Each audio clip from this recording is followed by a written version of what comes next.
Club de l'été, il va y avoir beaucoup de Madeleine de Proust, de Tout le monde en parle et des nombreuses émissions de Thierry Ardisson. Thierry Ardisson est l'invité d'Europe 1 jusqu'à 11h pour ce Club de l'été avec Julien Pichenet, Clément Lanoux. C'est l'heure de votre portrait sonore, Thierry Ardisson. Alors on va vous passer des petits extraits, des sons qui vont représenter des moments de votre carrière et de votre vie. On commence très facile avec ceci. Ah, c'est trop. Un tropico, coco. Tropico, coco. Voilà. Alors ça, maintenant on le dit tous, quand c'est tropico. Ça c'est vous, La Paire, il n'y en a pas deux, Ovomaltine c'est de la dynamite, Chaussée aux moines ou encore Vas-y, Vaza, c'est vous. Vos débuts, c'est pas à la télé, c'est à la pub. Oui, avant de faire de la télé, j'ai fait 15 ans de pub. Je suis arrivé à Paris, j'avais 19 ans, je ne savais pas quoi faire. Et puis il y avait une agence qui s'appelait Publicis, pour nous la pub c'était Publicis. Je suis monté les voir et je leur ai dit je voudrais travailler dans la pub. Ils m'ont dit vous avez fait votre service militaire? Je dis non, ils m'ont dit tant pis pour vous. Et là c'est fou, je descends les Champs-Élysées, je vois écrit BBDO, agence de pub, je monte et je dis je cherche du boulot. La fille me dit asseyez-vous là. Puis au bout d'un moment il y a un mec qui arrive, elle lui dit je cherche du boulot. Le mec dit qu'est-ce que vous voulez faire? Je dis je sais pas, il m'a engagé. Enfin, c'était une époque. Ouais. Et puis au bout d'un moment je me suis aperçu quand même que dans la pub ce que je voulais faire c'est créatif. Parce qu'au début j'ouvrais des prises uniques, donc c'est vrai que c'était pas trop ma came. Et puis après j'ai vu que je voulais être créatif, puis je suis devenu créatif. Et c'était un bon boulot. Parce que justement, on trouvait un truc comme Quand c'est tropico, on était une énorme star pendant 3 mois, on était super bien payés et tout. Mais au bout d'un moment, la finalité du métier m'est apparue quand même, c'est-à-dire, comme je dis, à force de vendre du fromage blanc, on a du yaourt dans la tête, quoi. C'est-à-dire qu'à un moment, j'étais complètement... Mais la pub, elle a changé aussi au fil des c'était avant années. que ça change, c'était encore la bonne époque.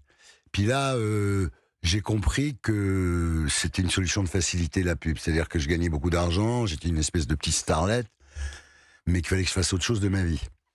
Et c'est tombé sur la télé. Et en fait, l'énergie que j'ai mis dans la télé, j'aurais pu la mettre dans la littérature, dans la production de cinéma ou dans autre chose. J'ai attaqué la télé comme un art. Et j'ai voulu faire une œuvre. Alors je sais que c'est très prétentieux quand je dis ça, mais c'est comme ça. J'ai vraiment fait de la télé très sérieusement, quoi. Vraiment, pas du tout comme, ça y est, j'ai une émission, j'y vais, je fais le con, je repars. Moi, j'ai vraiment fait ça très sérieusement. Enfin, il y a quelque chose de commun entre la télé, où vous avez créé des émissions qui sont cultes aujourd'hui, où on aime les revoir sur Arditube, par exemple, en reparler entre nous, vos slogans pubs qui sont restés dans nos têtes. Mais entre la pub et la télé, il y a eu une autre époque. Écoutez. Si vous aimez les chansons modernes, n'oubliez pas qu'il existe une émission qui s'appelle Salut les copains et qui est faite spécialement pour vous. Tous les jours sur Europe numéro 1, écoutez-la et faites-la écouter par tous vos copains. Vous entendrez vos chanteurs favoris, vous entendrez par exemple tous les jours Johnny. Ah, tous les jours, il y avait Johnny dans Salut les copains. C'était mon idole, lui. Daniel Philippaki. Ouais, depuis, je suis arrivé à Paris en 1969, donc ça fait quand même quelques temps. Et je crois que c'est une des 2-3 personnes qui m'a le plus impressionné. C'était un génie. C'est d'abord, il était beau, il était cool. Il a monté 49 magazines avec le groupe Hachette. Mais le jour où il a fait une expo à New York, il avait de quoi remplir la moitié du MoM. Enfin, je veux dire, c'est un type exceptionnel, quoi. Par exemple, je vous dis un truc. Il avait des montres qui marchaient à l'envers. Et par exemple, tout le monde déjeunait au Fouquet, celui qui était un énorme patron. Il était sur les champs, il bouffait un jambon beurre avec le col relevé du Burberry, col relevé, les Ray-Ban. Il arrivait au bureau à 7h du soir, ce qui fait que tout le monde restait jusqu'à 7h. Il allait au bureau le week-end, ce qui faisait que tout le monde essayait de venir le week-end. Mais c'est un mec génial. C'était un patron de presse, vous venez de le dire. Oui, il a créé, en fait, pardon, mais oui. Il vous amène à l'écho des savanes, c'est ça? Pour les gens qui ne connaissent pas, effectivement, il avait commencé... Au départ, il faisait une émission qui s'appelait Pour ceux qui aiment le jazz sur Europe 1. Après, on lui a demandé de présenter Salut les copains. Ça lui plaisait pas du tout. Ah ouais? Mais comme l'animatrice, c'est une américaine dont l'histoire a oublié le nom, on lui a dit, aide-la, elle n'y arrive pas. Donc il a présenté Salut les copains. C'est devenu un énorme succès. Toute la jeunesse française en sortant du lycée écoutait Salut les copains. Vous écoutiez d'ailleurs, Thierry, parce que vous avez 13-14 ans quand l'émission est à son top. Vous écoutiez beaucoup Europe 1, je crois, c'est ce que vous dites dans moi, j'ai commencé Confession à écouter Europe 1. Mon père écoutait Europe 1 en 1954. Enfin, Europe numéro 1 à l'époque. En 1954, c'est au début. Et même, il y avait une erreur, et il s'était gouré de faisceaux.